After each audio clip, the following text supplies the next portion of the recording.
Hi friends, today we're going to do my less than 10-minute writing exercise that will improve your writing by expanding your vocabulary.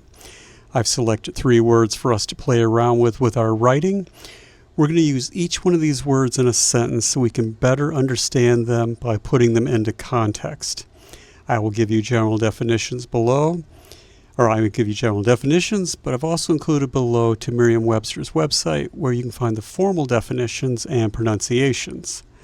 I've also included my sample sentences below. Today's 3 words I've selected for us to play around with are mitigate, catch-22, which is actually a phrase, and brandish. Mitigate, catch-22, and brandish. All right, let's see what we can come up with first for mitigate. And mitigate is a verb, an action word, and it means simply to make less harsh. All right, let me see what I can come up with.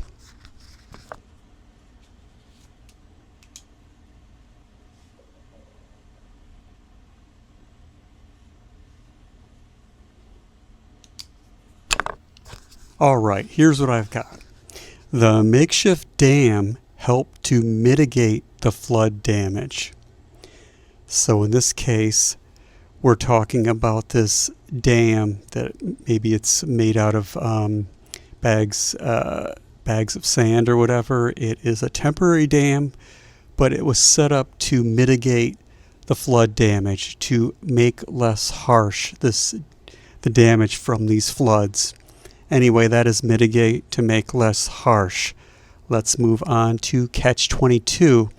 And catch-22 is an interesting phrase. It basically means a no-win situation, and it's an iconic phrase that came from Joseph Heller's novel Catch-22, where I guess these airplane bombers or whatever were going through.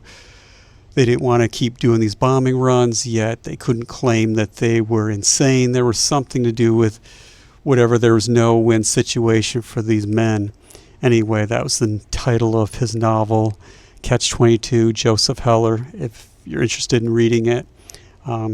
It's a wonderful novel.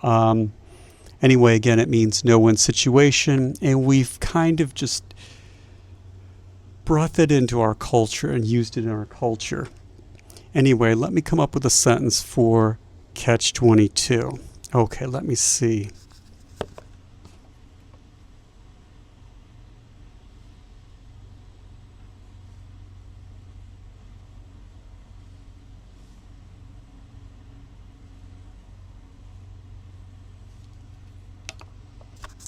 All right, here's what I came up with.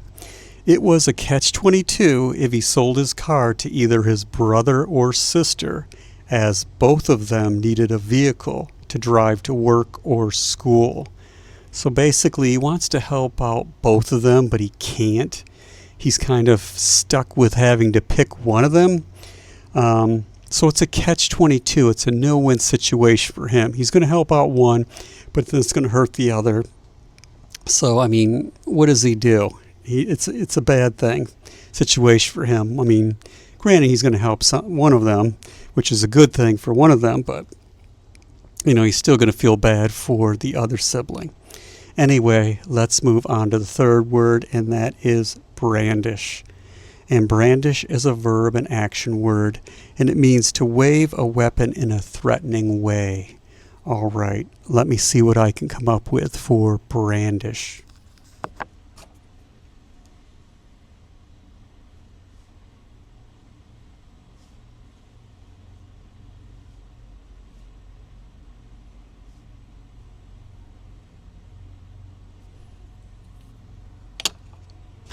Okay, here's what I got for brandish.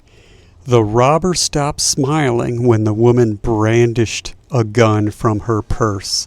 Okay, you can imagine that. Some guy who's trying to rob a lady, and then she pulls a gun on him. Surprise, surprise. Well, so brandish means to wave a weapon. She was waving her gun around to stop this guy from robbing her. So, good for her. Anyway, that's what brandish means, to wave something around, usually a weapon, in a threatening manner to either protect yourself or to threaten someone. Anyway, she used it in the means to defend and protect herself. Anyway, 3 very wonderful and interesting words: mitigate, catch-22, and brandish. Use them in a sentence. If you're not familiar with these words, make them part of you so they're accessible to you when you write. If you enjoyed this writing exercise, please like and subscribe. Thank you for watching. I hope you have a wonderful rest of your day, and happy writing.